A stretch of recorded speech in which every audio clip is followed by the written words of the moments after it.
Halo. Bismillahirrahmanirrahim. Assalamualaikum warahmatullahi wabarakatuh. Saya Muhammad Yusuf Rahmatillah Amin dari kelas PL dan teman saya Marcella Putri Anggredi akan mempresentasikan hasil makalah saya, yaitu makalah Sejarah Pendidikan Islam di Indonesia yang berjudulkan Madrasah. Nah, saya di sini akan langsung membahas apa sih itu madrasah. Madrasah secara harfiah yaitu tempat terjadinya pembelajaran antara peserta didik dan pendidik ya, dalam segi agama Islam seperti itu kan, itu dalam kata madrasah. Nah, madrasah sendiri itu mulai dikenal dunia pada awal abad 4 sampai 5 Hijriah atau 10 sampai 11 Masehi. Itu yang pertama kali di Iran dan di Baghdad. Selanjutnya, bagaimana sih awal masuknya madrasah atau munculnya madrasah di Indonesia? Itu berawal dari sebuah sikap diskriminatif Belanda terhadap pendidikan Islam. Karena pada saat itu Belanda mengeluarkan konstitusi atau undang-undang yang melarang sebuah pengajaran agama itu terjadi di sekolah-sekolah Belanda. Karena alasannya Belanda itu netral kepada semua agama. Tapi kenyataannya itu tidak. Belanda atau pemerintah Belanda itu tetap memberikan dana, terus membangunkan sekolah-sekolah bagi agama Kristen. Karena Belanda itu lebih pro terhadap agama Kristen. Sedangkan sebaliknya, agama Islam dibiarkan begitu saja, bahkan dilarang untuk diajarkan.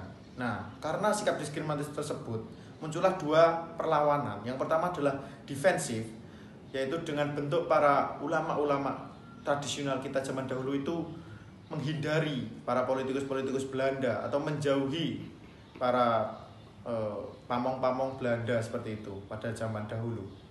Nah, kalau sikap progresifnya, yaitu dengan cara mendirikan sekolah-sekolah modern juga seperti yang dilakukan oleh Belanda, tapi dengan ciri khas keislamannya seperti itu.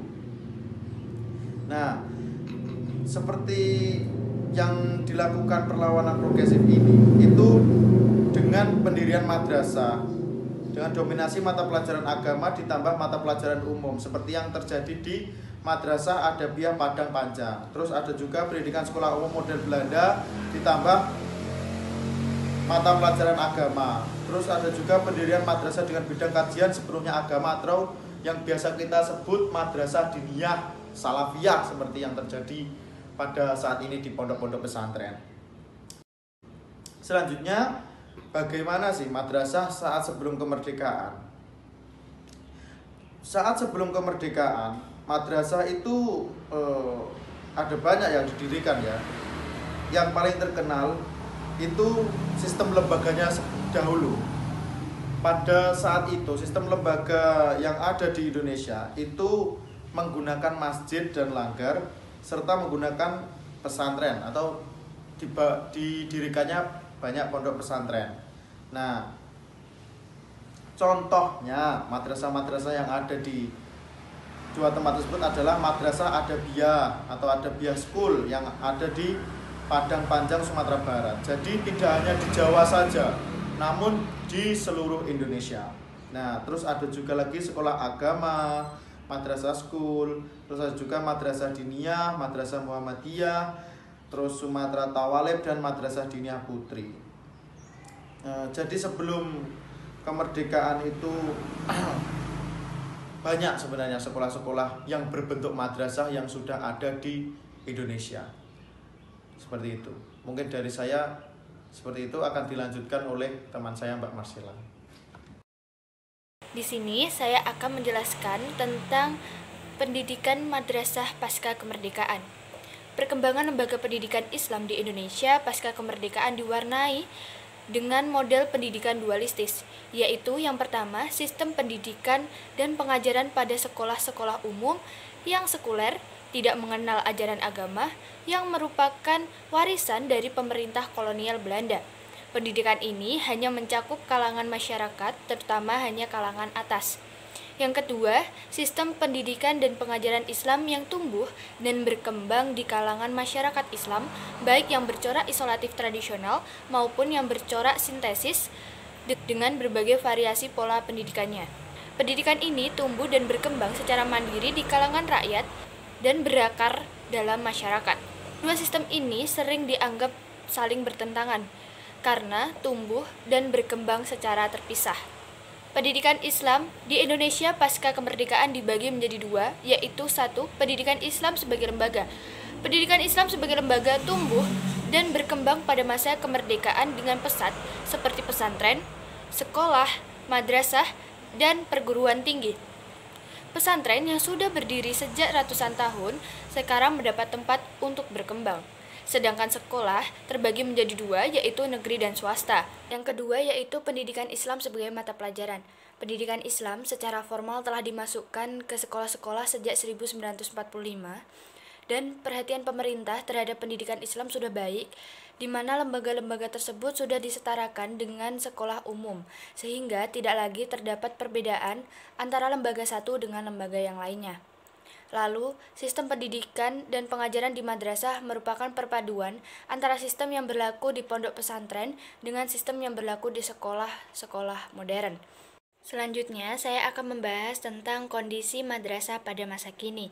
Kondisi madrasah pada masa kini masih saja ditemui berbagai kendala, salah satunya dalam peningkatan kualitas. Husnul Rohim mencatat permasalahannya. Yang pertama yaitu kualitas guru yang kurang memadai. Saat ini guru dalam kategori layak di madrasah hanya sekitar 20%, sedangkan kategori mismatch masih 20%, sedangkan sisanya masih dalam kategori belum layak. Yang kedua yaitu mata pelajaran umum masih terasa berat bagi murid madrasah, khususnya mata pelajaran Mafikibi. Mata pelajaran ini masih sukar bagi kebanyakan guru di madrasah untuk mengajarkannya kepada peserta didik. Mata pelajaran Mafikibi ini adalah singkatan dari mata pelajaran matematika, fisika, kimia, dan biologi. Pendidikan madrasah pada saat ini tidak jauh berbeda dengan keadaan-keadaan pasca kemerdekaan. Lebih tepatnya hanya bertambah jumlah lembaga-lembaga tersebut dan semakin luas penyebaran madrasah di Indonesia. Madrasah-madrasah ini mulai disandingkan atau disetingkatkan dengan jenjang-jenjang pendidikan yang dinaungi oleh Departemen Pendidikan Nasional. Selanjutnya, saya akan membahas tentang tingkatan pendidikan di madrasah sesuai yang dinaungi oleh Departemen Agama. Yang pertama yaitu Raudatul atau Bustanul Atfal atau disingkat dengan RA atau BA. Raudatul atau Bustanul Atfal ini setingkat dengan Taman Kanak-kanak atau TK. Yang berbeda dari RA ini hanya terdapat tambahan-tambahan ilmu mengenai agama. Terus yang kedua yaitu Madrasah Ibtidaiyah atau MI. MI ini setingkat dengan sekolah dasar atau SD yang memiliki 6 tingkat dengan waktu normal 6 tahun. MI ini memiliki dua jenis yaitu Madrasah Ibtidaiyah negeri dengan Madrasah Ibtidaiyah swasta. Yang membedakan Madrasah Ibtidaiyah dengan sekolah dasar yaitu MI memiliki tambahan ilmu mengenai agama. Lalu ada Madrasah Sanawiyah Negeri atau MTS. MTS ini setingkat dengan SMP yang memiliki 3 tingkat dengan waktu normal 3 tahun. MTS ini memiliki dua jenis yaitu Madrasah Sanawiyah Negeri dengan Madrasah Sanawiyah swasta.